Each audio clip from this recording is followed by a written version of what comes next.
Ladies and gentlemen, boys and girls, welcome back to episode 6. We're on to two hands now, right? 6. We're on to two hands.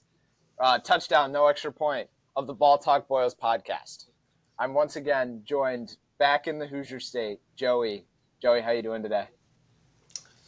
Doing fantastic, Tober. Tober, how about yourself?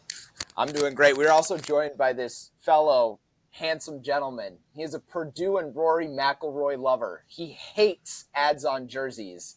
He is the number one fan of Big East basketball.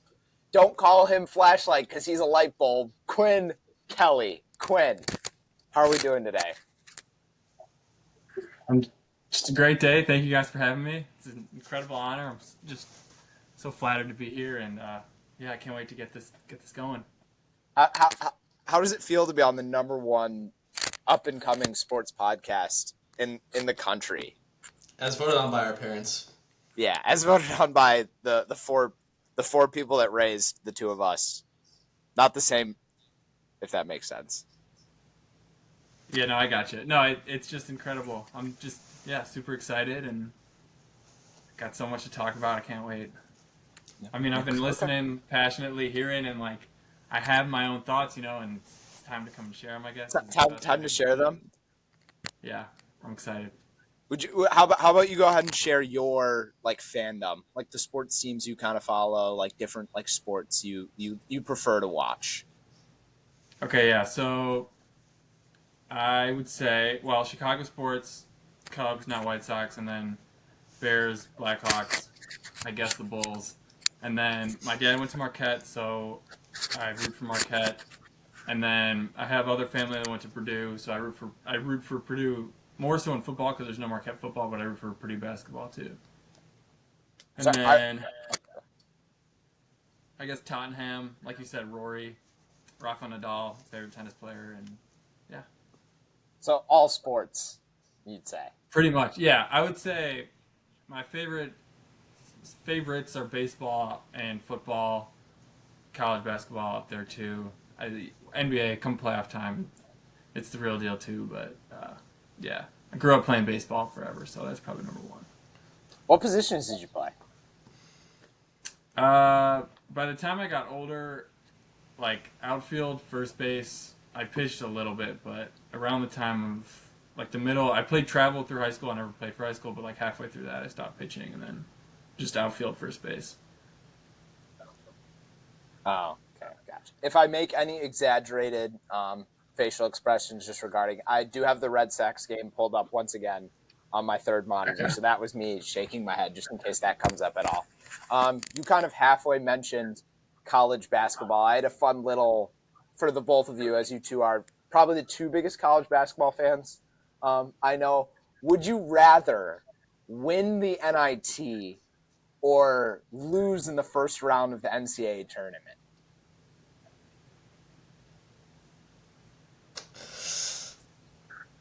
Quinn? I mean, I think I would say NIT because I guess it kind of depends. I would say if you're a bubble team, you make it to the tournament, lose in the first round, you were probably supposed to lose that game. So it's a bigger accomplishment to have made the tournament, and I wouldn't really care about winning the NIT. But if my team is a 3 seed getting upset by a 14 seed in the NCAA tournament, you're never going to hear the end of it. I would rather just win the NIT and not even have been there. Okay. Joey?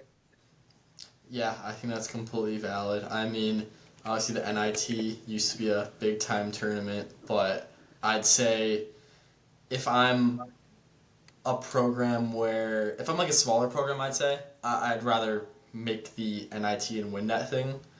And if I'm Kentucky, I'd rather just get to the tournament and get knocked out first round, to be honest. Get knocked out first round. Okay. Now talking about in more all sports, what do you guys feel like is the biggest rivalry in sports today? Joey, go ahead. I'd say the biggest rivalry in sports currently between two teams where there's just so much hate and so much going on right now. Both teams are kind of elite, I'd say it's Ohio State, Michigan in college football. I first of all, I think that college sports are much more rivalry based than pro sports in general, so it's hard to kind of say any pro sport for that. And I'd say in terms of college sports, there's no bigger rivalry than the game. It's literally called the game. So I'd say Ohio State versus the team up north is the biggest rivalry in sports right now. Quinn? I definitely agree with you on the college sports over pro sports thing. It's just there's just not as much passion. But I'm gonna stick in college football. I'm gonna say Alabama Auburn, like Okay. poisoning the tree. Oh Just yeah, an insane amount of hatred that like you would do something just like wreck a tradition at that school just because like the one guy hated them that much. I think taking it that far like beyond the game, it just doesn't happen in any other rivalry. I do agree that right now the game is it's it's the best TV. Like they're the best two teams, or they're two teams in the top five every year going at it. But as far as just hatred, I would have to say the Iron Bowl. My personal favorite rivalry in sports is Noah Lyles against every player that plays a major American sport. I don't know if you guys saw, but recently Tyreek Hill took his stab at um, the conversation. He said on the Kay Adams Up in Adams show, he said I would beat him by a lot, but I would beat Noah Lyles. He also said for him to do that and say that we're not world champions of our sport. Come on, bruh. Just speak on what you know and that's track. Noah Lyles can't say nothing after what just happened to him. And he also accused the track star of pretending to be sick after he finished third in the 200 meter at the Olympics recently. What did you guys think when you heard about those comments made by Tyreek Hill? Um, I'll go. I guess. I think, with all due respect to Tyreek Hill, he was a very good track athlete. He's one of the best football players in the world, and I think, yes, like again, he was very good at track in high school, and that can't be dismissed. But this is the Olympic champion of the 100 meter that we're talking about. To say that he would beat him is just it's just ridiculous. I get maybe if he was saying, "Oh, if I went stuck with track and didn't play football and was in like a different type of shape, maybe he would be better than he is now." But we've seen him run track and like the times that he's put up, they're just not the same as Noah Lyles. This is again, he's the gold medalist. There's just no reason to have this conversation. Joey, your thoughts? well, yeah, like we said, Noah Lyles is the 100-meter gold medalist. He's the undisputed world champ right now in the 100 meters. So for Tyreek Hill to say that he's faster than him is crazy. And then I was looking on World Athletics, and Tyreek Hill does have a World Athletics page. His 200 PR is listed as 20.14, while Noah Lyles' 200 PR is 19.31. It says so almost a second in the 200, and you're trying to say you're gonna beat him? Come on, man. I mean, this whole football player thinking they're the fastest people on the planet over even track athletes thing just has to stop. It's just come on, man. Yeah, I found it really funny after he got third in the 200. All the people that were like, "Oh, look at you now!" Like back up the talk, like, but like he literally won the 100 like 5 days before whatever it turned out to be. So it was like it was all very strange. Quinn, what was your take on like the world champions thing? Him kind of saying that about basketball. It had more to do with basketball than it had to do with football. I have no clue what Tyreek Hill was talking about with that part. But what were your thoughts on the world champions of what thing? I think if you really want to get down to it, technically he has a point. They only play teams inside of the United States and Canada, but it's very clear that all of the best players in the world are playing in the NBA. It's not like even like the Premier League where you could say it's the best league, but there's still some of the best players are playing in Spain and France, whatever. Everyone wants to play in the NBA. There's players from all around the world. All the best players in the Olympics this year were from the NBA. So I don't think, like, technically, no, they're not playing teams from around the world, but we don't need to have the Celtics play the best team in the EuroLeague to decide who's the best team in the world. It's pretty clear to everyone watching. Like, it technically, sure, you can make this semantic argument, but I just don't think it's worth it. Well, Garbashon Yubusele, I could be saying his name completely wrong. I haven't thought about him since that. He's not in the NBA, and I mean, I know AI has created that like picture of him dunking on LeBron that definitely did not happen in the game. Joey and I watched the game. I don't remember seeing that happen at all. So artificial intelligence is getting way out of hand. But like, I mean, he's not in the NBA, and he was giving everybody buckets in the Olympics. So an Olympic gold medalist from that Team USA team, Anthony Edwards. Noah Lyles and Anthony Edwards also had some issues. So there were two different quotes. There were two different quotes that came out. Noah Lyles said, "You want to invite me to an event for a man who has not been to an NBA Finals in a sport that you don't even care about, and you're giving him a shoe? No disrespect, the man is an amazing athlete. He's having a heck of a year. I love that they saw the insight to give him a shoe because they saw that he was going to be big." But then there was another quote that came out more recently that said, "There's a rumor going around that I did not go to Edwards' shoe release because he didn't deserve it. That is not the case. He definitely deserves his shoes, and he is an amazing player. The problem was finding time based on my prior engagements." What story do you believe to be true in the Noah Lyles, Anthony Edwards saga? Joey? I think Noah Lyles is a little bit of a drama queen. I'm not going to lie. I mean, well, I think that's kind of obvious. But I do think that he probably could have made time if he really wanted to. And I think there's some truth in the fact that he didn't go because he was just like upset that Anthony Edwards was getting a shoe and everything like that. But I mean, he probably had some prior commitments or something like that. But for something like that, of that size and that like magnitude, you can make time. They probably give him plenty of notice too. So I'd say that he didn't go because he was a little jealous. Quinn? Yeah, I don't know. I don't know how he's going to try and call it a rumor when it was reported in Time magazine.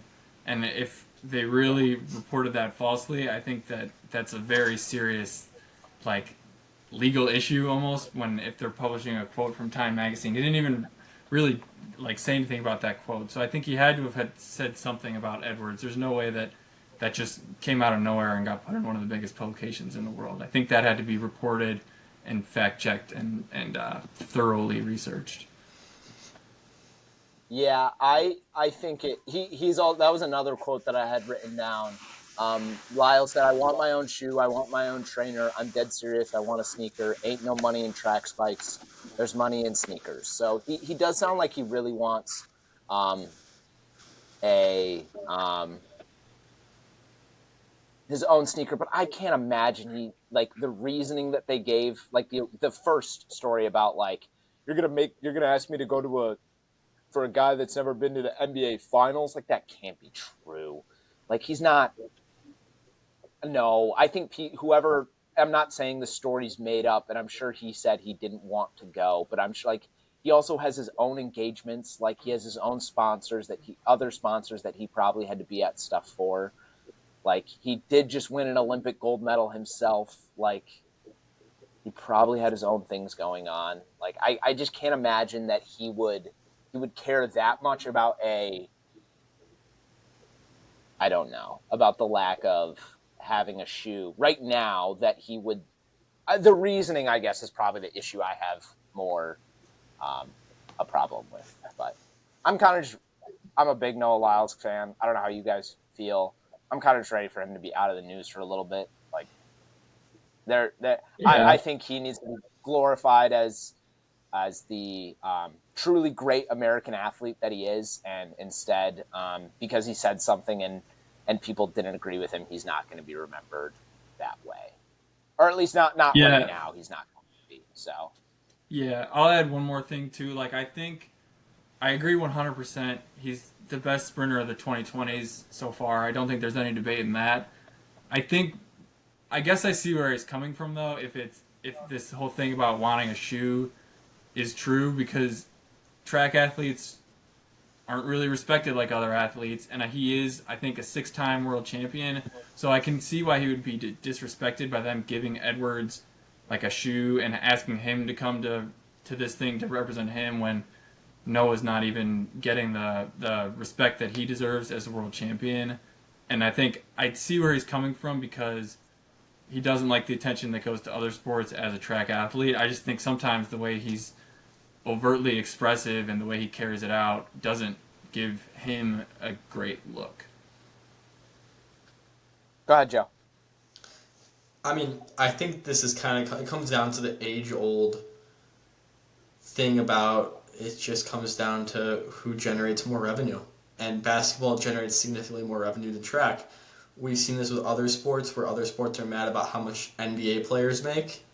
It just comes down to the economics, and as much as that's not fair to certain groups, it just is what it is. So Noah Lyles, I get being upset about that, but track just is not nearly on the same level as NBA in terms of revenue generation. And I don't think he's arguing like that. Like it's not like he's like, oh, we do better numbers. It's just like he like sounds like he just wants like his like creative. It would sell. People buy dumb stuff. It would sell. Yes, it would 1,000% sell because the idiots on NBA Twitter don't agree with what he has to say. Doesn't mean it's not going to sell. Like I saw some guy trying to argue that, oh, you got to be kidding me. Rangers just hit a 3-run home run to tie the game in the top of the ninth. Oh man, I lost my train of thought. I have no clue what I was saying. I saw some guy on NBA Twitter trying to argue that Shai Gilgeous-Alexander right now is better than Russell Westbrook was at his very best. I saw that too. And I was like, pass me some of whatever you're smoking, buddy, because... You have no idea how good Russell Westbrook was. No idea how good prime Russell Westbrook was. Like, to be fair, I didn't realize he averaged like 5 turnovers a game that MVP season. But like, the guy was so good at the game that he's called a stat patter now. Like, he's just that good. But yeah, any final thoughts on Noah Lyles? I'm ready to be done talking about him for a year. I think we covered it pretty well, I guess. Yeah, okay. Hey, wait, that's the last time you're going to hear the Boyos talk about track probably for a extended period. So all y'all non-track fans, it's over. Don't worry. Until the Birds do something special this fall, but we'll get to that at some point. But Quinn, I'm glad you're the first big baseball guy we've had on. I'm also very big in it. I wanted to talk a little bit about the Cubbies and where do you feel like their future is heading towards? Yeah, so really I could talk about this for hours, and I think it's complex. I mean, you could see it in the trade deadline by trading Morel for Paredes. It was not a binary buy or sell move. It was kind of buying, but buying for the future, and there's just a lot that they want to do. I would say one thing that's been sticking with this year, I think I heard on the radio in like May or June, is someone called the team a bunch of Robins with no Batman, or at least the offense, and that just keeps ringing true to me. I think they have good pieces pretty much all around the infield and outfield. They don't have a catcher that can hit. That's an issue to address in the offseason, but there's just not really an elite superstar bat in the lineup, and I think something like that would really make a change and make it better. I just don't think they have the ability to do that. I think the front office has kind of balked at some of the big free agents in the past couple of years, and so I just don't think... I think the team right now is playing well. They should have been playing better the whole year. They almost made the playoffs last year.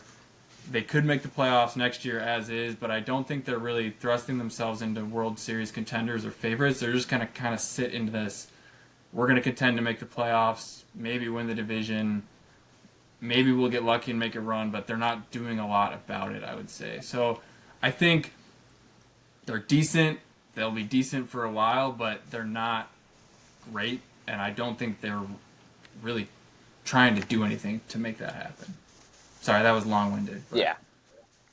No, you're totally fine. This is year 2 of the Dansby Swanson contract, and they've now brought back Cody Bellinger, and he's got 2 player options after this year that he will pick up. You'd have to expect just because the money that he's going to make off. How do you feel about those 2 players as kind of the financial cornerstones of the team currently? That's kind of part of where the issue is to me. I don't think the Swanson contract was terrible. You know what you're getting from him defensively. He's one of the best. He's actually, in recent weeks, turned it around a little bit at the plate. So that's fine, but it's not great, like I said. And I think Bellinger, they're kind of locked into. They needed a lefty bat last offseason, and he made sense, but now he hasn't been hitting as well as he was last year, which was kind of predictable. But again, they needed one for this year, and he's probably going to accept the option, and you're kind of stuck in that money. I'm sure they wanted to trade him at the deadline, but there were just no takers because everyone knows he's going to opt into that. Nobody wants to pay that contract. So I think their hands are kind of tied with Bellinger, and he'll be fine, but he won't be able to maximize the current roster's potential, basically. Yeah, Joey, do you have any thoughts on the Cubs so far over this current span of them? I mean, I kind of agree with everything Quinn was saying, and the real big thing I was kind of marked down was the under contract. So I think that Quinn hit on all the points. It's just kind of a lot of money that's being used for someone who's probably not worth that much money that could be going elsewhere. But at the end of the day, I feel like in baseball more so than even a bunch of other sports, that's kind of what happens a lot of places is money's tied up in people that aren't quite worth that much money anymore. And if it's 2 more years for the Cubs here, that is what it is.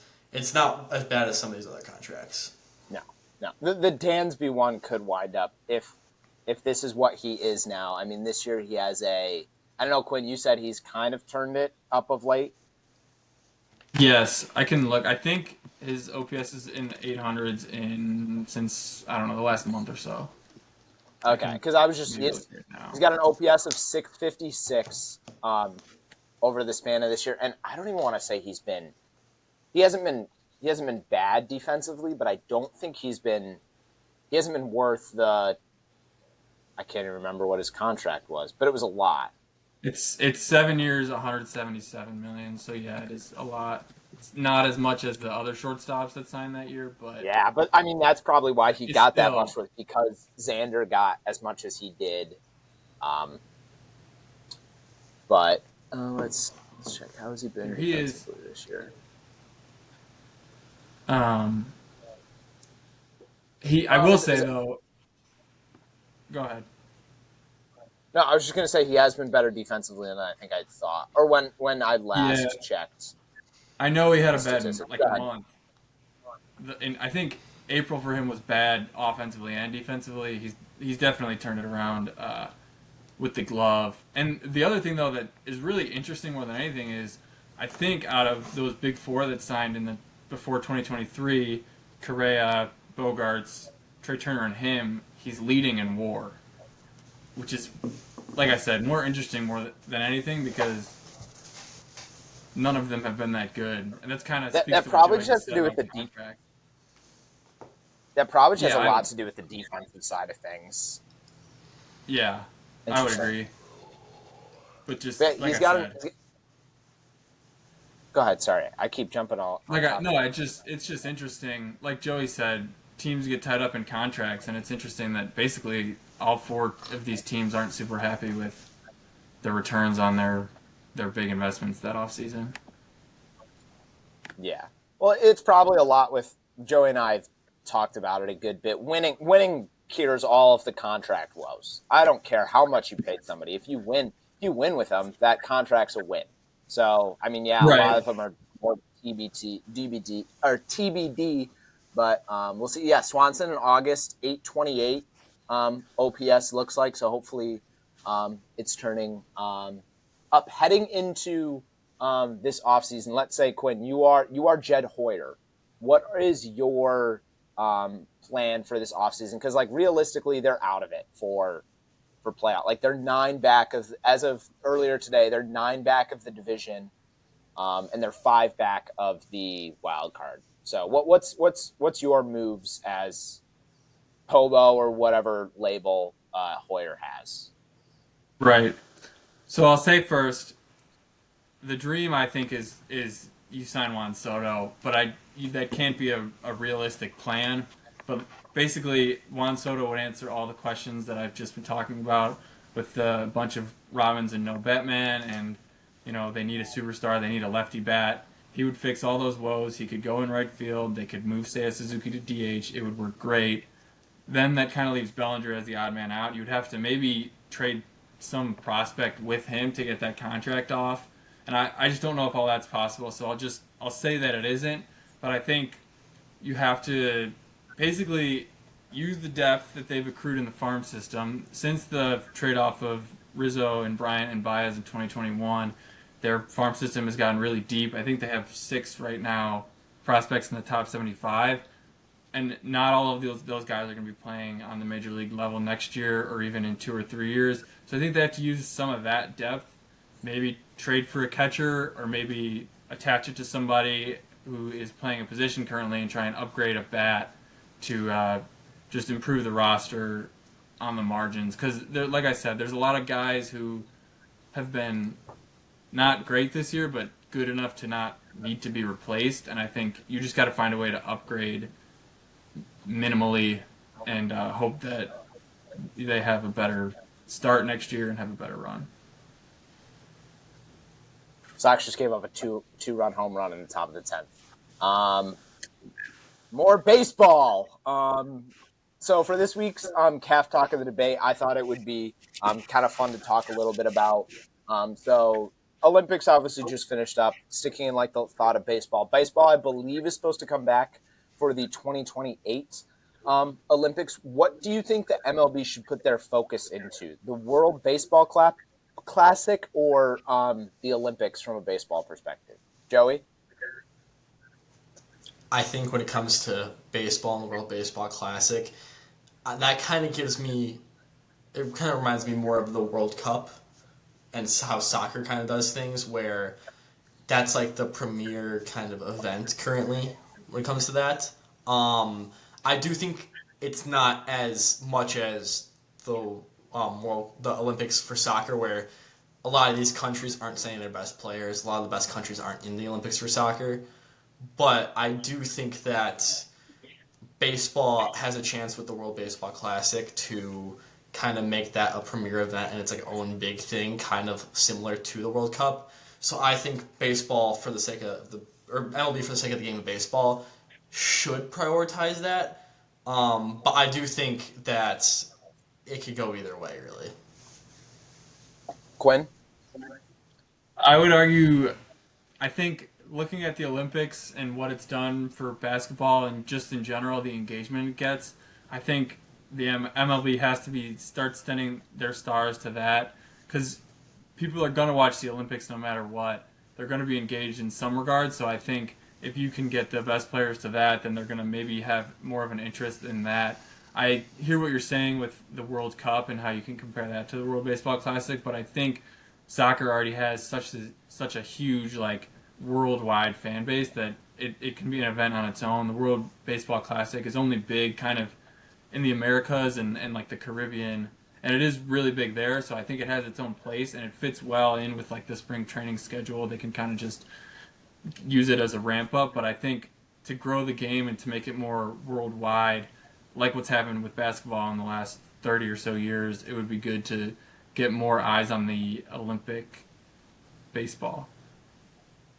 That's the other thing I wanted to bring up, because teams are already hesitant to send pitchers, especially to the World Baseball Classic, because it is in that like ramp up phase. Do you think teams would be okay sending people to the Olympics when some teams could be in the heat of a playoff race or divisional race, and you're sending your best pitch? Like, is the league just going to go on pause for a week and a half? Like, is that the all-star break in ways, Quinn?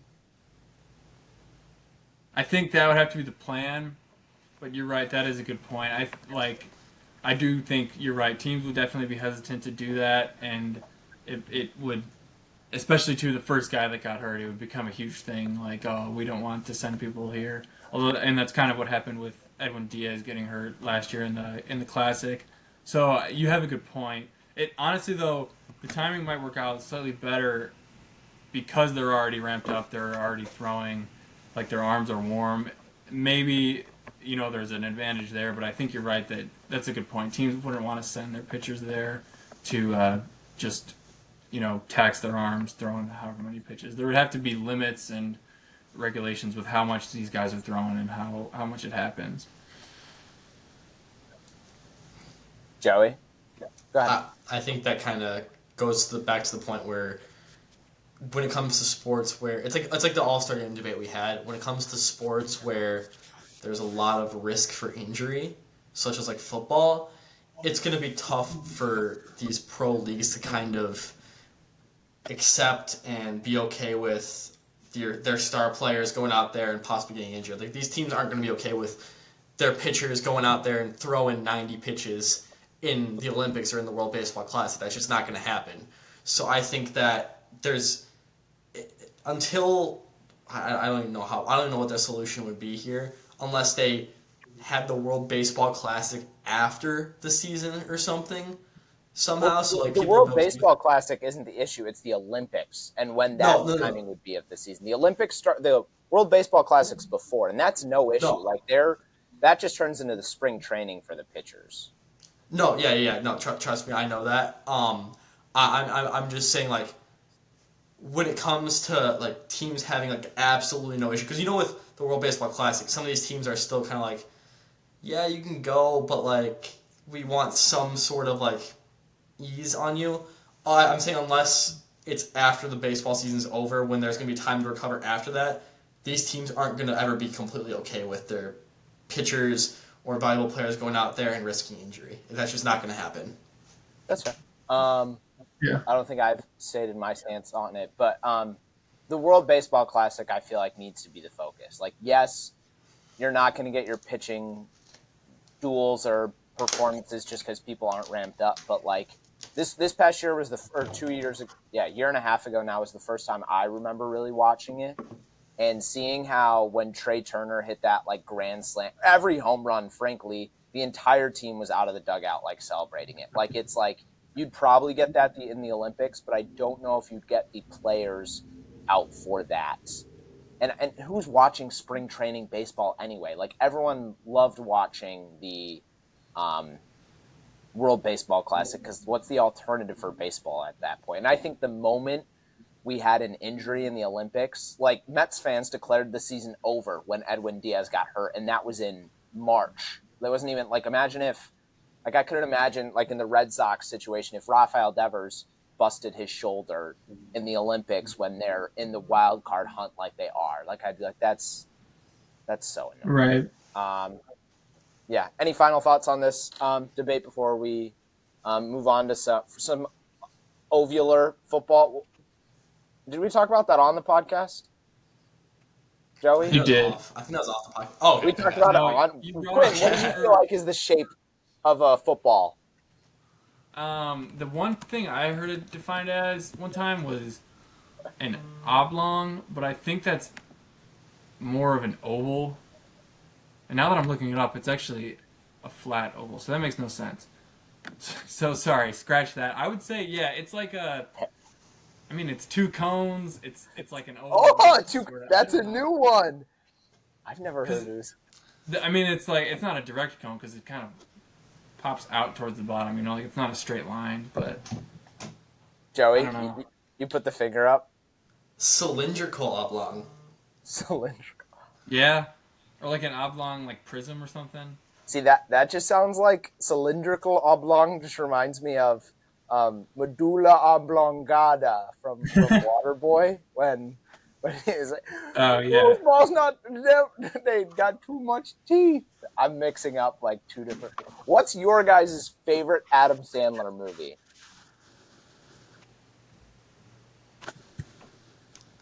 Joey, do you have one? I'm gonna go with a huge sleeper, but it was one of my favorite No, no, movies no. growing But up. if you say huge sleeper and then say Happy Gilmore or something, you're off. You're done. You're done. No, I'm Go going ahead. with bedtime stories. Oh yes, I was actually just talking about bedtime. Quinn, have you seen bedtime stories? Right? I'm sorry. No. You haven't? Oh, tomorrow.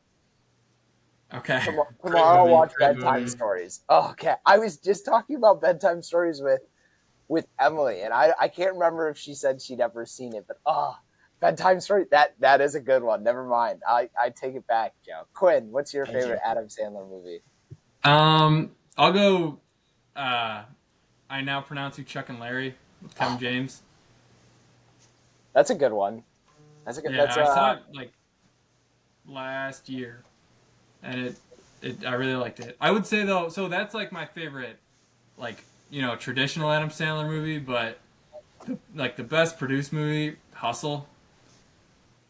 That one Oh, made me I feel love something. Hustle. Hustle's Yeah, great. I'll watch that before races some of the time. Where I just like I need a little. Oh yeah, I bet like that's yeah. Um, I'm looking through his like. I just watched Click for the first time not long ago, and I really liked that one. Um, I yeah, saw like half of Click when I was younger because I like my brother was watching it, and then I sure. got there when he was halfway through it, and I don't remember that much of it. I remember it being fine, but I also didn't really realize what was going on at the time. So, like, Click what winds was up being a going little on in the sad, movie? I think, in the end. Yeah, But Click, that's the one thing I do remember. So I don't remember it like being that great, but um, yeah, Quinn, we gave you a homework assignment on episode one of I believe it was episode one of the podcast. Do you Yeah. feel like you are properly prepared for what we're about to ask of you? think so. I You have think a so? Okay. general idea. Okay. So for those of you who don't remember, um, on the New York Giants Hard Knocks, they talked about whether Brian Dable could run a sub 7:0 40. And we Joey and I consulted with each other, and we decided Quinn would be the best judge of who he felt like of current NFL coaches could run a sub 7 flat 40. So Quinn, we'll go through the lists. I have them in alphabetical order of team. I'll ask you, and if Joey or I has any other thoughts, we'll jump in. We'll take it. Do you feel ready for this? I think so. I'm gonna jump in. I'm gonna say one thing. I think in recent years, the number that can has probably increased because there's Yeah. kind of been this movement to get like a Younger. young up and coming offensive mind and a young coach who has this like whatever all this traction. So I think a lot of these guys are like in their 30s. They can probably do it. 7 seconds isn't that fast, but I guess we'll No, see. it's not. It's not expected to be here. 1 second. Let me go grab a paper so I can mark down as we go through each of them. I actually marked down how many that I thought could run the sub 740 yard dash coming into this today. Okay. And I'll see if Quinn gets anywhere near my number. But my number really did surprise me, and after looking into it, I'm just surprised at the lack of big boys. Because when I think of old NFL coaches, like 10 years ago, I think of like older guys or like some big boys, but they Sure. don't really that's not the normal anymore. The normal's like Okay. like Quinn was saying, a young up and comer is kind of the new norm.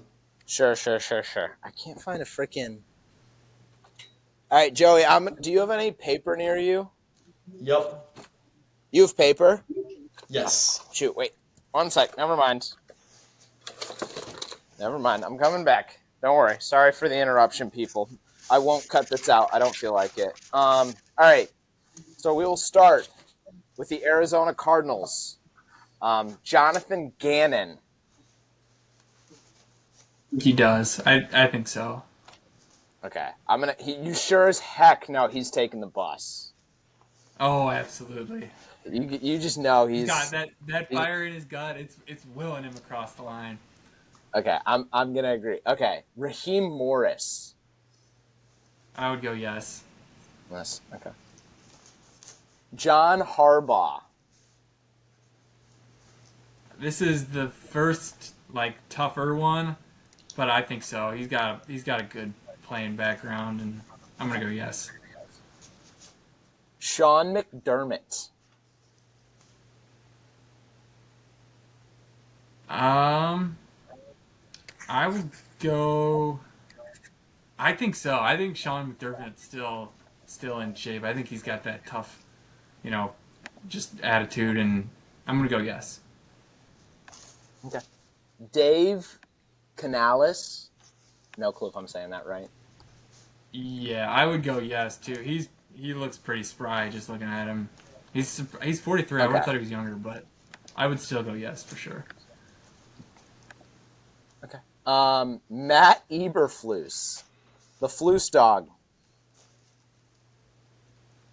This one's tough. My heart's telling me yes, but I don't know if he could do it. I think maybe he could outbench most of the coaches, but I'm gonna say no. Does having the beard now change anything for you? I mean, yes, that's what made it that close. I would say, like Is the adding beard is adding? just But you're saying total. It's a you're game saying no changer. for the. Like you don't even realize. Yeah, I'm gonna say no, but I will say it's made me forget that he led a team to 3 wins 2 years ago, and then started 0-4 this year. The beard it's a total game changer for him. I'm glad he went with it. Sure. Red Yeah, Sox that's just good. lost, so this will be the Ouch. last episode of the podcast. Zach Taylor. I'll go. Yeah, he's pretty spry as well, and I think he's got to. Kevin Stefanski. I'm gonna go yes again. George Clooney look-alike. He Maybe does. that's also playing into it. It's making me like him more, but I'll go yes. Sure. Mike McCarthy. No, no way. No, he's not. He's one of the bigger no's, I'd say. Sean Payton. I think I'm going no again. He's getting up there in age. He I does I have a would playing agree. background, but I don't know. I don't see it. Dan Campbell. Yeah, I'm sure he lifts a ton. 7 seconds, he's definitely getting through that. He's probably running 4 or 5 if we're being honest. Yeah, he's just a machine. He's taking You put kneecaps or whatever. yeah, I was gonna say you put a good kneecap on the other side for him to go bite into. Tell me he's not. Matt LaFleur. Yeah, he has to. Yeah. He also looks pretty spry. He's not that. He can't be that old. LaFleur? I just saw that video again. It was yeah. I was gonna say I saw the video of is it LaFleur? No, it's not LaFleur. It's Mike McDaniel and it's Kyle Shanahan running the Johnny Manziel trick play where they're talking to Johnny Manziel on the sideline and then he's still in play and he runs down the field and catches it. Great play. D'Amico Ryans. Yes, absolutely. Yeah. Shane Steichen. I think so. He's pretty skinny. Also pretty young. I mean, hard to go against that combo. Doug Peterson. I'm gonna go no here. I would agree. He looks like he's getting there a little bit.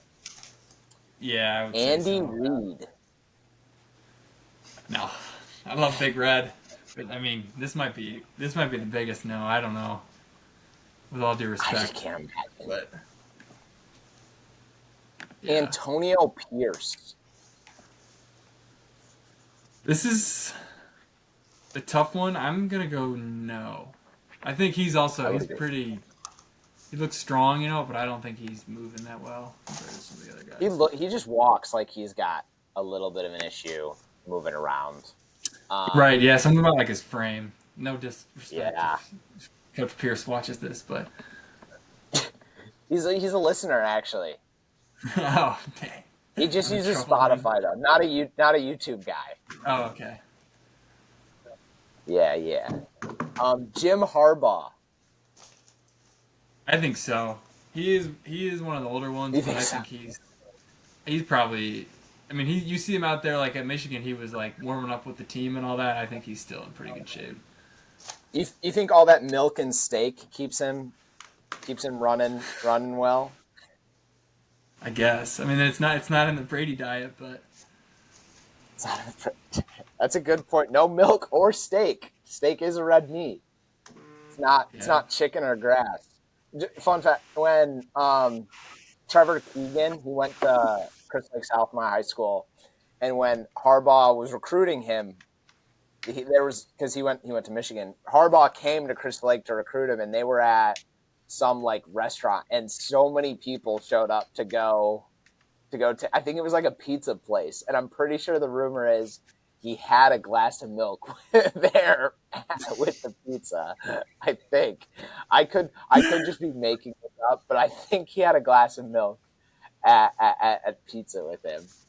I can't remember. That's I can't remember the name of the place though. Either way, You're not local. Sean McVay. I think so. Absolutely. Yeah, I would agree. Mike McDaniel.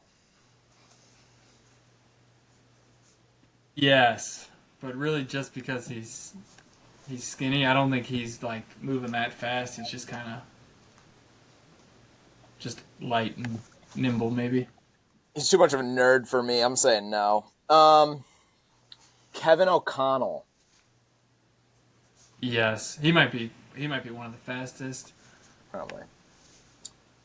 Gerard Mayo. I think so. I mean, he was playing not that long ago.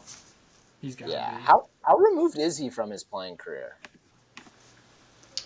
I do know Uh, that when I was playing Madden 11 the other day, he was in Madden 11. So Oh, he is I actually got it. pretty removed. 2015? Oh, okay.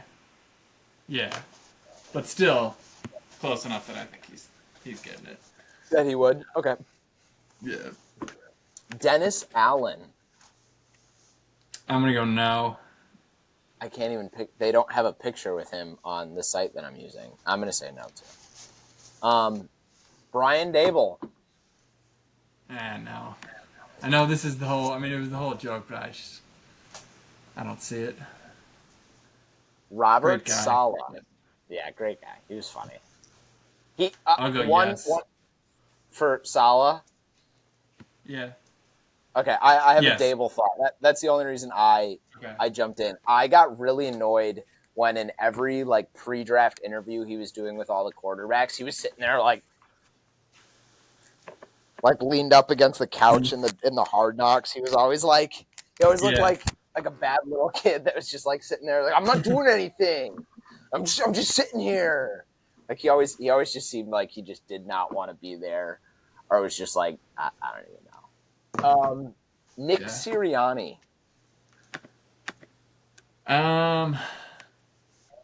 I am gonna say no. I think he's close, but I don't know.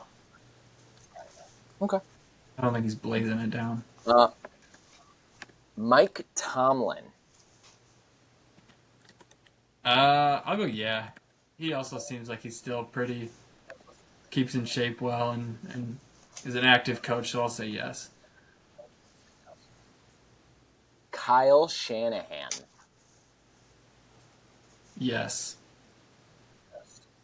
Although I will say some of these coaches like McVay to me is still like 30, because that's how he was like 31 when he signed, and now he's like 38. And like Shanahan is, I'm looking now like 44. Like that's a little bit than I would have thought, but I'll still go yes. yeah, and Tatum's 19. Mike McDonald. Exactly. Wow. McDonald. I'll say Old yes. He McDonald. looks pretty strong. Todd Bowles. Um, I'm gonna say no. Maybe in his heyday, but Brian Callahan. This isn't a real person. yeah, The picture on his Wikipedia uh, is really. I looked him up to prepare. I'm thinking no, but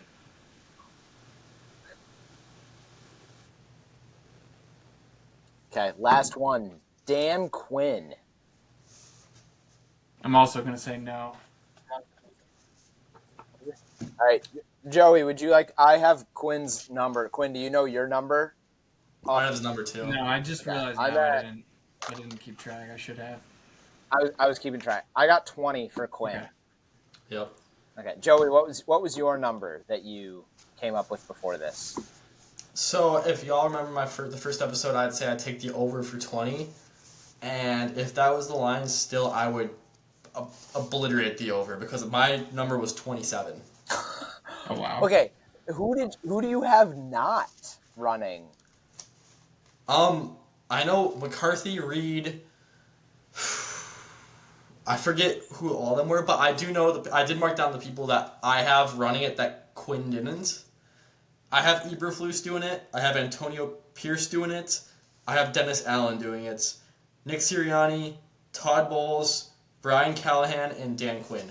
I just think that we don't really like 7 seconds for the 40-yard Yeah. dash is really slow, and I Okay, think that all these guys are. I think all these guys would beat it for sure. I meant to do it before, but tomorrow or this week before we record next, I will go to the the Carthage College football field.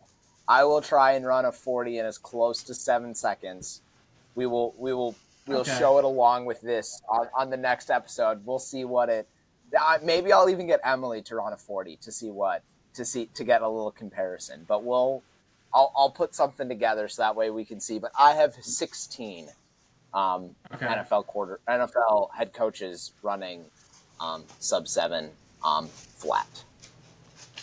Yeah. I think Speaking of some other, you might be right. Sorry, just Joey. what's that? Yeah, 7 seconds is really long. I like for the sake of discussion, I think there might be some guys in there that like they probably do, but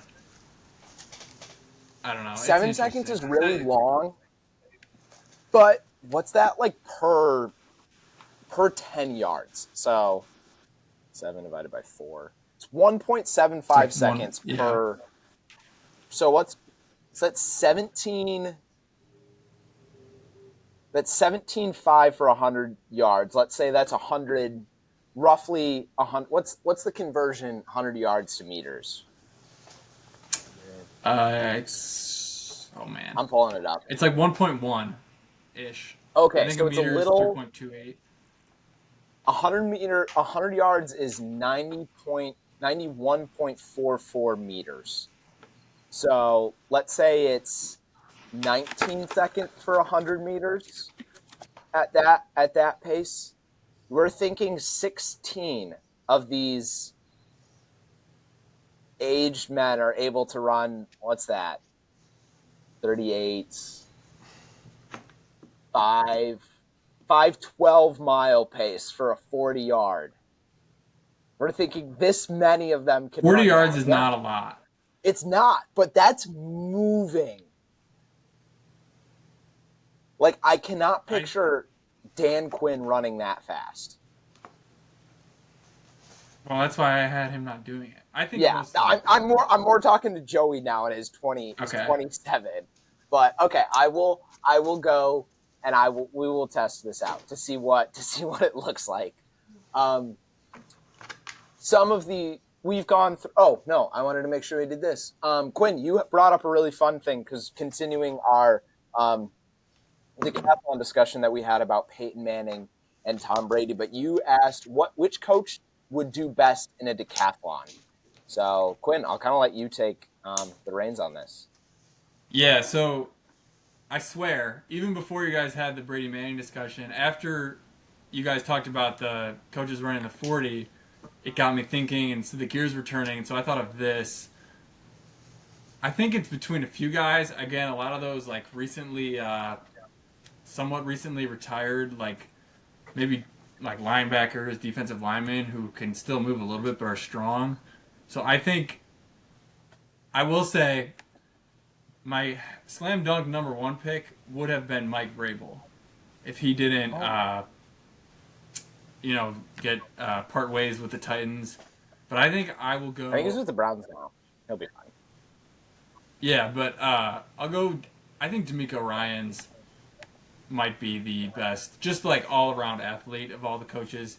He's 40, but I mean, just looking at him, he does those interviews in his like dry fit long sleeve, and you can see like his pecs are popping out. He seems like a big, strong dude, and he can still probably move at a decent clip. I'd be curious to Does hear it? what you guys think. Joey, who did you look into this at all?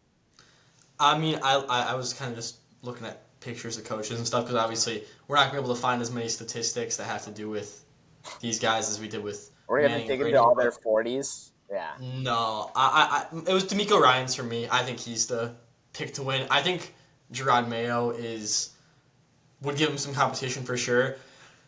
I think Yeah, those are the two guys. I thought Antonio Pierce would have a small shot maybe, but after thinking about it a little more, I think it's D'Amico Ryans and Gerard Mayo.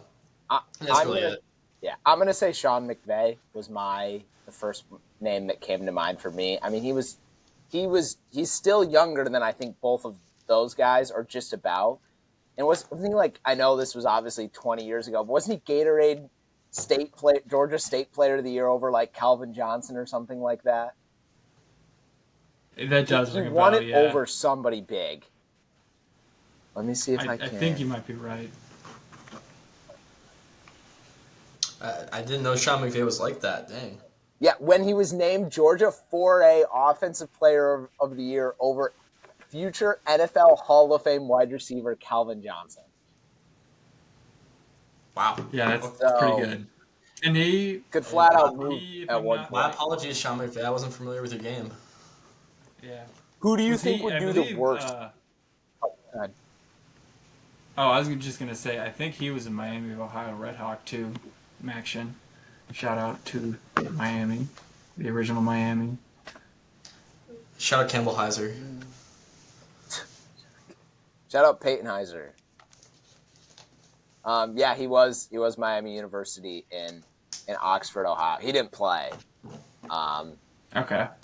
Graduated with a Bachelor's of Science in Health and Sports Studies.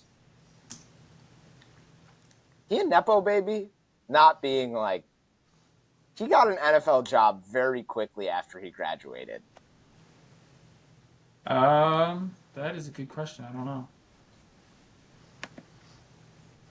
Or his Not that parents. I know Hey, of. there's nothing wrong with nothing wrong with a little nepotism. Wasn't he part of that John Carroll coaching? No, maybe not. John's father, Tim, played football as a defensive back at Indiana University. Okay. His grandfather was the head coach at the University of Dayton, and then the head coach of the New York Giants later. He was a Nepo baby. And general manager of the San Francisco 49ers for the team's 5 Super Bowl championships during the Oh wow. 1980s and 90s. So yeah, he's Okay. a Nepo baby. A little bit. Maybe I'm sure Sean, I know he's a YouTube guy.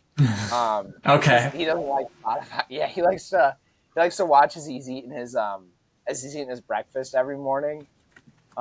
Just what I heard through the rumor mill. But it's okay if you're we don't shame around here, but um yeah. Who do you guys think would do the worst in a decathlon?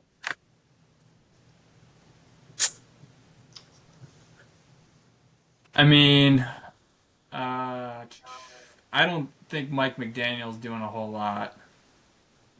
Probably He gives not. that whole kind of nerd vibe, so he's not doing any of the throwing very well, and I don't think he's like slow, but I don't think he's moving quite like the other guys in like enough Sure. to compensate for the lack of fast twitch muscles. With all due respect. Which is interesting that he wouldn't have the fast twitch muscles given the players that he has on his team. Yeah, it's a good point. He can't run those. He can't be going motion back and forth as much as he's making Tyreek. Joey, who do you think would do the worst in a decathlon of the NFL head coaches?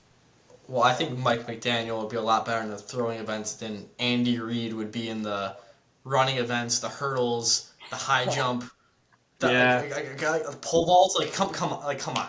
Andy Reid has maybe would be average at like shot put or something. But let's be so real here for a second. Andy Reid is finishing bottom 3 in most of these events, so it's Andy Reid without a doubt. Could you imagine some of these guys trying to jump over hurdles? I No. know. That's what I was This is what I'm thinking. saying. Like, we're expecting them to run a sub.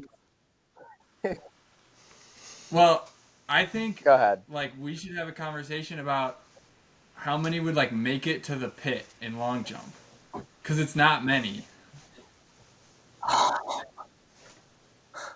From the takeoff board, yeah, it's probably Like when you're like, because probably when you're getting pretty. like 12 and you see it for the first time, you see it and you're like, they really like everybody jumps that far. Like it's a little bit like I never long jumped, but I was like, I feel like I might not make it there, and that would be like a low point. And I'm sure that's not true. Like that was just like a mental thing. But I think there are definitely once some of those guys, again, fast twitch. It's not there. It's not there. They would just start from farther back because it just takes them a while to get moving. Yeah. We talked to I halfway mentioned Tyreek Hill. We've done quarterbacks, we've done running backs. We're now moving on to the top 10 NFL wide receivers heading into this season. Do we just want to have each of us go through our lists 10 to 1? Just you go through your list all at once, then the next person goes through all their list, and we just kind of talk about it as we go through that way, as opposed to one by one. That kind of works. Switch it up a little bit. Yeah. All right, Quinn, you want to get us started with your list then? Start at 10, bring us Okay. down to 1. Yeah. All right. So I'll just rattle them off. No stats or anything. I have some stuff here, but I'll save that for later. I'll say number 10, Brandon Ayuk. 9, Mike Evans. 8, Puka Nakua. 7, DJ Moore. 6, Amon-Ra St. Brown. 5, Jamar Chase. 4, AJ Brown. 3, CeeDee Lamb. 2, Tyreek Hill. And 1, Justin Jefferson. Okay. Mike Evans kind of high. He's Mr. Consistent. Okay. I mean, yeah, that was, I think, just the touchdowns, too. Like, Okay. he is way lower than all these guys in yards, but because he's been doing it for so long, I think that deserves some credit. And just him as a red zone threat is where all his value comes from. I think, yeah, you're right. He doesn't have the big play potential or anything like that that these other guys do. He's not going to break tackles or make moves in open space, but he's like firm hands and big, so he catches touchdowns. Do you feel like we see a step forward out of DJ Moore this year with the Caleb Williams? We didn't talk at all about the Bears, but with the Caleb Williams move in at quarterback? I think it'll be pretty similar to last year just because there's a lot of mouths to feed now. I like Keenan Allen's he's gonna be kind of consistent like Evans, just a lot of catches. He'll get open. He's different way of getting those catches, finding soft spots and zones, but he'll get a lot of catches, and then Rome will have to work his way in however he can, but it'll be interesting. Yes, I think hopefully just in general the offense is better, but I think DJ will kind of stay hopefully like I at a similar level. Hopefully he gets some consistency though. I did have that written down. He's had like I think 7 quarterbacks have started multiple games with him as receiver, or did in his first 5 years in Carolina, and then last year it was pretty much just Fields, and then those few games Tyson Bagent. Tyson Bagent, yeah. And do you feel like we'll talk about JJ McCarthy in a little bit, but you feel like Justin Jefferson produces enough, or are you just kind of basing this a lot off like who you still feel like is the best regardless of quarterback production towards them? I would say the second. I think he'll be fine with Darnold, and like he may even be kind of like a safety blanket. Like he'll be the option, so that might help him. But yeah, I would say he's had 48. He had 4,800 yards in years 1 through 3. He had 1,000 yards last year in only 9 games. Just catches insane contested catches. He can run routes. He can run fast. He's just to me the most skilled and talented. They extended him, right? He got a contract. Yes, I can't remember for sure. Yeah, he I did. think yeah, He 4 did. years, like 160 million or so. I didn't really care. I wasn't. 140. I was just more wondering if they ever did because I know he was a big top. Oh yeah, They they did. did. I lied. 4,140. Pretty good. I don't know what that looks like in the context of other wide receivers, but all right, Joey, who's your top 10? Or did you have any thoughts on Quinn's grouping? Yeah, I think Quinn has a lot of good names on there. I mean, obviously, a couple at the bottom of my list are different than Quinn's, but a lot of his names, I think, could be on my list as well, and a lot of the guys on my list could be on his list as well. So I think Quinn nailed it pretty much. I think it just kind of comes down to personal opinion with some of this too, obviously. And then for my list, I'm gonna say this is based on my projection a lot for this year. So in terms of some of these names, you're gonna be like, you might get a little puzzled, but I think I have my reasons for these guys. Starting off with number 10, I'm gonna go with Marvin Harrison Jr. And I understand that he hasn't proven as much as these other guys, but I do think that Marvin Harrison Jr. People forget just because he had a bad quarterback last year that he's the best wide receiver prospect of our lifetimes to this point, and that he is so good and has a good quarterback finally, and is going to be the lead guy there. That I think that he's going to produce at an elite level year one, and I do think that we're going to be talking about him for Offensive Rookie of the Year. We're going to be talking about him as one of the top 10 receivers in the league at the end of the season. I think it has more to do with Kyler Murray than him if he's going to get there, because I think Marvin Harrison Jr., just purely based on talent, is one of the top 10 receivers in the league. Classic Joey Number Buckeye.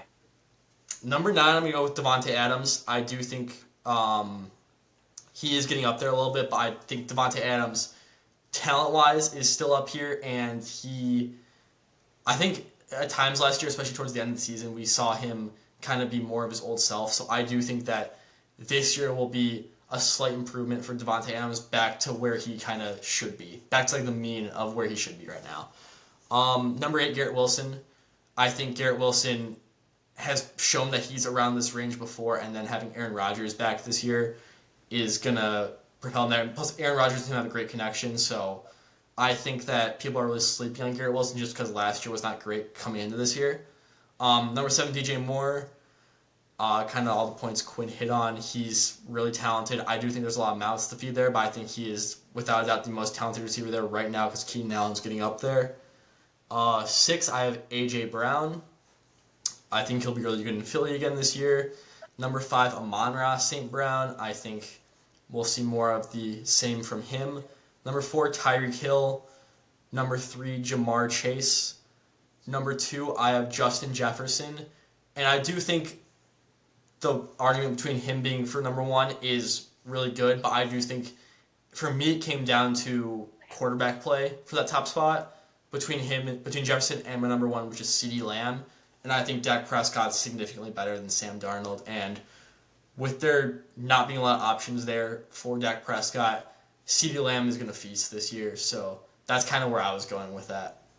How do you guys feel about? I thought I forgot to put this down on the agenda, but how do you guys feel about the whole CeeDee Lamb contract situation? Because he's not at camp, right? Like he's not there.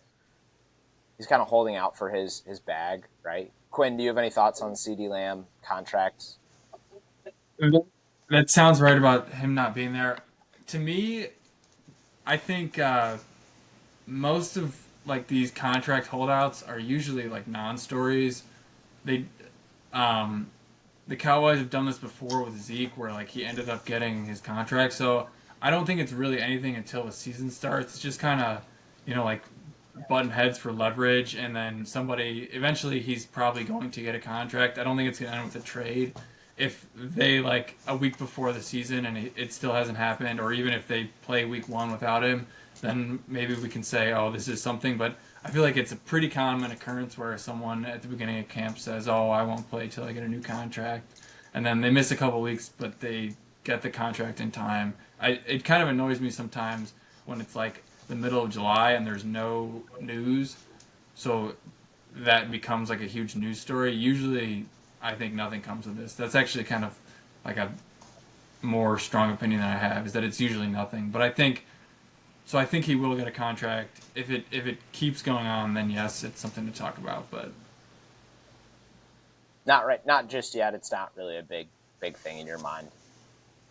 yeah, I will maybe now that he tweeted about Jerry, because there was something Jerry Jones said. I don't remember the exact thing, but again, I think that even is just like a tactic to try and get more leverage and get more money. But I guess we'll see. I think it will work itself out. And yeah, so here it is. Jerry Jones said, "I don't have any urgency to get it done." CD quoted it and said, "LOL." Period. And that was 6 days ago. Yeah, that sounds like Jerry's either just being a stubborn old man or it's just contracts jumbo mumbo. Joey, thoughts on CD Lamb contract discussions? I mean, I don't think we're going to see another Le'Veon Bell hold out the entire year. I think CeeDee Lamb will play this year. Obviously, we all know that the Cowboys have too much to lose without having CeeDee Lamb on that field. So I think that it'll all be sorted out. I'm not worried about a guy like CeeDee Lamb missing some camp. Really, I think he'll be fine. This will come up. I'm sure at some other point we'll talk about it in much longer form. But CD, Micah, and Dak are all due up at the end of this year. If you had to pick one of them that you could not re-sign, who would it be? Either one. Go ahead. I'll say Micah because their defense is good. Like, and he obviously is a big part of that, but I think losing CD Lamb, you're gonna have scrubs. No disrespect to those guys, but your wide receiver core is nothing, and losing your quarterback is just not something that I would say they want to deal with. I mean, Dak kind of fell into their lap in the fourth round when they still had Romo, but you're not gonna be that lucky. It's not a smart thing to do to just move on from your quarterback. So I think that's what I would say. Joey? Well, I just want to say real quick that if I was Connor Wood, I'd say Dak Prescott let him walk because Trey Lance is ready to prove that he's one of the best quarterbacks in the league. But I have brain cells, so I'm gonna say Micah Parsons. Yeah, Dak Prescott, you don't want to lose your quarterback, and as good of backup as I think Cooper Rush is Cooper Rush still there? I Yeah, he think is. so. Yeah, but I mean, as much as I think Dak Prescott has his ups and downs, I do think Dak Prescott is a top half starting quarterback, and I think that CeeDee Lamb's obviously, in my opinion, the top receiver in the league right now. So I'd say losing either of those guys would be detrimental to that offense, which is already kind of thin. The defense is so good that I think Micah Parsons plays a huge role, don't get me wrong, but I think that they could plug someone in there better and not see as much of an impact as they would on the offensive end of the ball with Prescott and Lamb. I would agree. And I also think it's probably a lot easier. Like, sure, a lot of like the big money will go to the quarterbacks and they're the like contracts that get a lot of the like discussion. But I feel like there's ways to build these contracts where you A, protect yourselves, and B, build them so that way you can still have success in spending money other places. I think the Jordan Love contract, I've raved about it. I think it is beautiful. I think they have themselves set up perfectly for not even just these 4 years, but the next 10 years if it works out with him, where it's like, all right, we just have this set up where in 3 years it's a new contract extension and we defer all that money that he was owed in this last year. So like it's, as opposed to the 201, which isn't set up that way. The Dak, you do it the exact same way, where you backload the crud out of the contract, extend him the year before it, or he takes a pay. He restructures his contract where it's all bonus, and then his cap hit is as much. Things like that. Yeah, I'll go through my top 10 NFL wide receivers super fast. So at 10, I have Nico Collins. 9, Brandon Ayuk. 8, Garrett Wilson. 7, Amon-Ra St. Brown. 6, A.J. Brown. 5, Devontae Adams. 4, Jamar Chase. 3, Justin Jefferson. 2, Tyreek Hill. And then 1, CeeDee Lamb, just like Joey. So, yeah, that's kind of my grouping. I said it really quickly. Any thoughts on J.J. McCarthy injury? Out for the year. I think they officially ruled today. Yeah. Quinn, you look like you were ready to say something. Yeah, I think it sucks, but I think this is one of those that, like, we can have this whole talk about, like, preseason and even, like, what we were talking about with the World Baseball Classic, but I think for rookie quarterbacks, you're going to have to get them out there in the preseason. C.J. Stroud last year had those 3 games, and he looked terrible in the first one, and I think you can definitely argue that he gained things from that. He gained things from all the games that he played, and then come regular season, he played really well. So I think you have to be careful with it. Like you're going to play them whatever they want. They say usually like 50 snaps, but I think it's just unfortunate in this case. Like it was bound to happen to somebody. You know, like you want to avoid it, but preseason I think is too important to be able to be like, no, we're not going to put him out there in his rookie year as a quarterback. It just was too valuable, and they just really got the short end of the stick. Joey? Yeah, I mean, tough to see an injury happen to anybody, especially in the rookie year like that. I do think it would have been in the best interest of the Vikings for a guy like J.J. McCarthy to probably sit him at least the first part of the season until they're like eliminated from the playoff contention. So I think that while he's not going to gain those reps in practice like he would be, I think that if there's a time, I should say, for this to happen to J.J. McCarthy, now is probably the best time. And I do think that him being able to just be around the NFL organization like he is and being able to kind of see things up close, he'll be just fine. He'll come out just fine. It is a meniscus tear. It's not as serious or as detrimental to your future, I'd say, as a lot of these other injuries we see. So I think that it could be a lot worse. It sucks that he's not going to get any regular season action this year, but I do think that he'll still learn a lot and he'll still come back better than he was in preseason. So I think it's okay. Yeah, I think I can tell based off both of your reactions, but do you think he should have started week 1 this year? No. Just, yeah, take some time, learn being an NFL player for him too. Like he's not, the Vikings don't urgently need quarterback help, and I don't think he was going to be that much of a difference maker over Sam Darnold. So, no, just let him sit. I would agree. I think the only rookie quarterback that should be starting week 1 is Caleb Williams. I think all the others should be waiting at least a few weeks. Like no matter when like that start comes, but Caleb Williams should be the only quarterback starting week 1. And I think that had a lot to do with some of the way the other teams approach their offseason. Vikings got Sam Darnold. Commanders got, I almost said their other name. Commanders got Marcus Mariota. Like Patriots got Jacoby Brissett. Like go ahead. Joe Milton should start for the Patriots week 1, and I'll die on this hill. No, shut up. You're done. I'll die on this hill. You're off. You're done.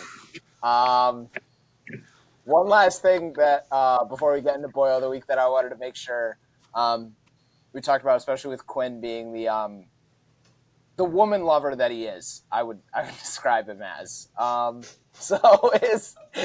wanted to get the feminist that he is. The feminist that he is. Yeah, woman respect her. And the ally that he is. Not woman. That sounded bad. Feminist was what I meant. I apologize to, I don't know. We kind of wanted to talk about this on the first podcast, but didn't feel like it felt like it was still too early to talk about it, given only 23 games have been played in their season. I think since we almost talked about it, they have played 0 games, I believe, if my math is correct. So WNBA Rookie of the Year talk. Quinn, who do you think should be the favorite heading into their de facto second half of the year, I guess? First of all, outstanding point. I did not mention earlier I am a Sky fan. I want to make that clear. And I do support women's sports and think that we should all be watching women's sports. Thank you for bringing that up. And as a Sky fan, I still think there is no debate here. As much as people want it to be and wanted this rivalry to really be something, Caitlin Clark's the Rookie of the Year. She's leading Reese in points, assists, blocks, steals, and then all the shooting percentages. She's leading the whole W in assists. So I don't think it's really a conversation. I mean, it's like fun to talk about, but I think she's kind of running away with it. It kind of took her a few weeks to figure it out, but now, I mean, like I said, she's leading the whole league in assists. So that's kind of, she's figured out how to exploit the way that they're guarding her, and I think that might lead to more scoring soon. So I think she's having a really good year. She's figured it out. Joey? Yeah, I mean, I agree. Caitlin Clark should be the Rookie of the Year. I do have to say, over the course of like the All-Star game for the WNBA specifically, I do think Angel Reese really did show me that this race is like that there's a legitimate argument. And I do think that Caitlin Clark and the hype around women's basketball would not be where it is without Angel Reese, just because of the fact that, like, would Magic Johnson have been as big of a name as without Larry Bird? Would LeBron James's legacy be the same without having Steph Curry there to rival him? Would Tom Brady be exactly where he is without having Peyton Manning in that rivalry? Probably. But I do got to say that Caitlin Clark and Angel Reese are both great basketball players who are like it's like the MJ and Bird of women's basketball. I just happen to think that Caitlin Clark is a little bit of a step above Angel Reese right now, and she's shown that. I mean, obviously, like Quinn said, she's leading a bunch of statistical categories, and the fact that field goal percentage is better for Caitlin Clark, even though she's like an outside shooter and Angel Reese is a inside scorer only, I think that just kind of shows that Angel Reese, while she does put up numbers, is still pretty inefficient and has to kind of work on that and work on her efficiency. Plus, Caitlin Clark's team is marginally better than the Fever, and I saw earlier in the season that a lot of Angel Reese supporters talking about how, oh, well, the Sky are better, so it should be Angel Reese. Well, now the Fever are better. So, I mean, it is a race, but I do think Caitlin Clark is starting to pull away. I also think Caitlin Clark, but it doesn't matter to what I'm about to say. Their like schedule going from college basketball right into the WNBA season is crazy. Like it was like a week after the national championship game that they had their draft, and then like 2 weeks later they were back playing. Maybe 2. So I think that could have contributed, especially to Clark, maybe more than others, like that quick turnaround and having played like a very emotionally and physically draining college basketball season is kind of jumping into the rest into the WNBA season. But we'll see. I don't know. I have all my statistics just pulled up from the last time we almost talked about it. But at this point, Angel had 17 games to play and Caitlin had 15. I have no clue how much has changed since then. I know they haven't started playing games again just yet, but we'll keep an eye on that as things, and we'll have our head feminist correspondent Quinn come back on and Purdue and Marquette and whatever else. Quinn will be back for sure. That and not just having to do with those things. I'm just kidding around. Quinn, would you like to bring us into our last segment?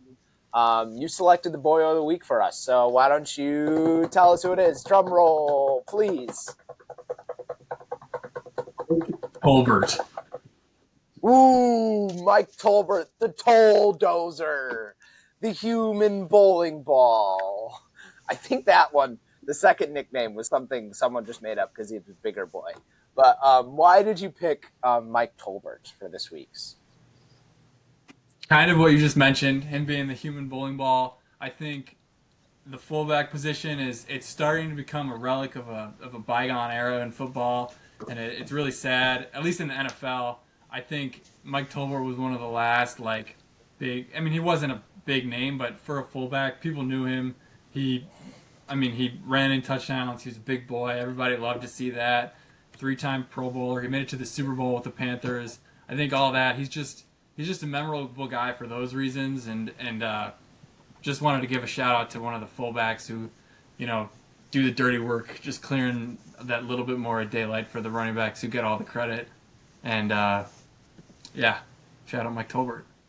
Joey, when you close your eyes and you picture Mike Tolbert, what do you when you're laying in bed at night, what are you thinking about when it comes to Mike Tolbert? Those late nights when I can't really sleep and I'm just thinking about Mike Tolbert, the first thing that comes to mind is that he was kind of a touchdown machine, especially for a fullback there. I mean, he had 34 career touchdowns. Granted, that spanned over many years, but for a guy that is a fullback primarily, he was somebody that was constantly in the news and highlights, and he was somebody that even back in the days when I played fantasy back then when you guys were still in diapers, he was someone that was like on the fantasy radar still. So I'd say that was pretty, that was kind of what the first thing comes to mind there.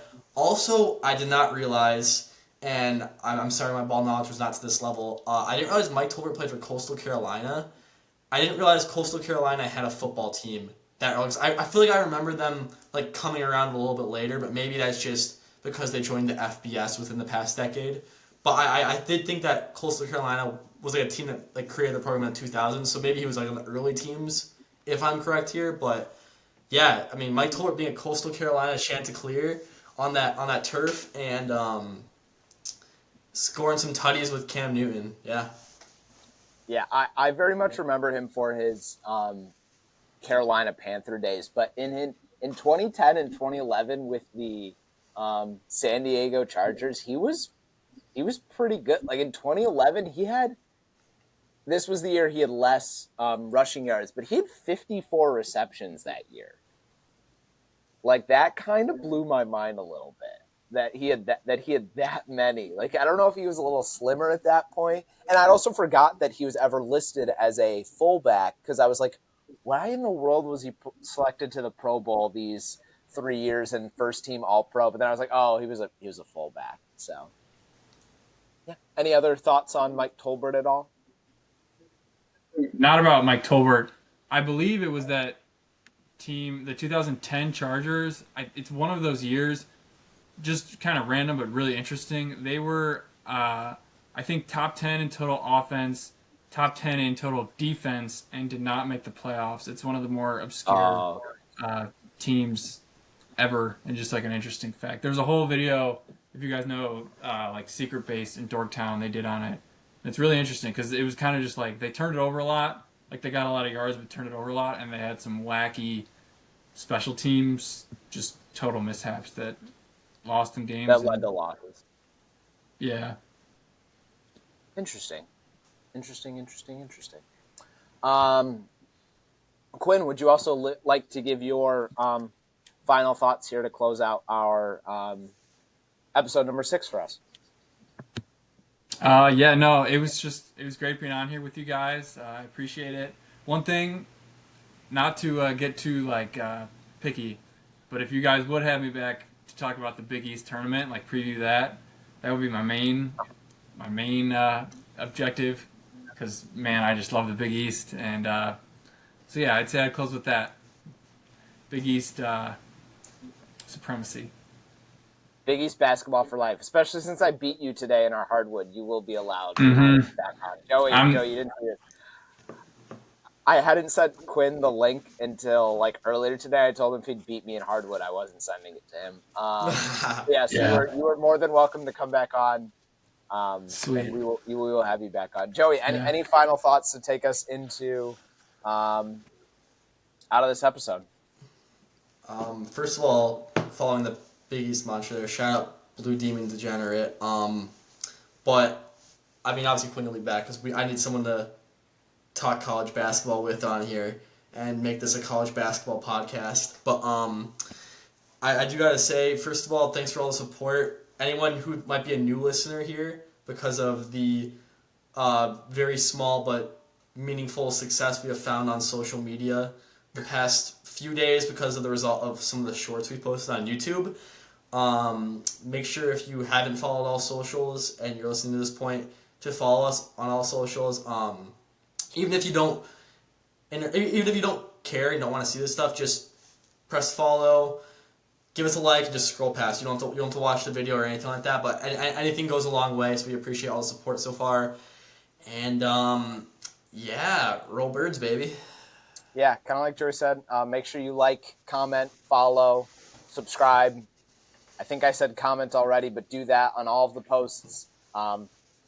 Myself and Joey will try to interact a little bit more with people that do comment on. I've enjoyed discussing with people whether it should be Brandon Ayuk or Mike Evans on my top 10 blind ranking wide receivers. And obviously the Red Sox lost tonight, and I had my borderline meltdown about that. But Marcelo Meyer, Roman Anthony, and Kyle Teal are one step away from the majors, and they're coming to save me and my life. So thank you guys very much. Thank you for listening. Hope you all had a wonderful time. Hope you have a safe drive or enjoy the rest of your meal. I don't know how people are listening or watching to this or what they're doing during it, but have a good rest of your long run, Luke Davey. I don't really know, but yeah, have a great night, everybody.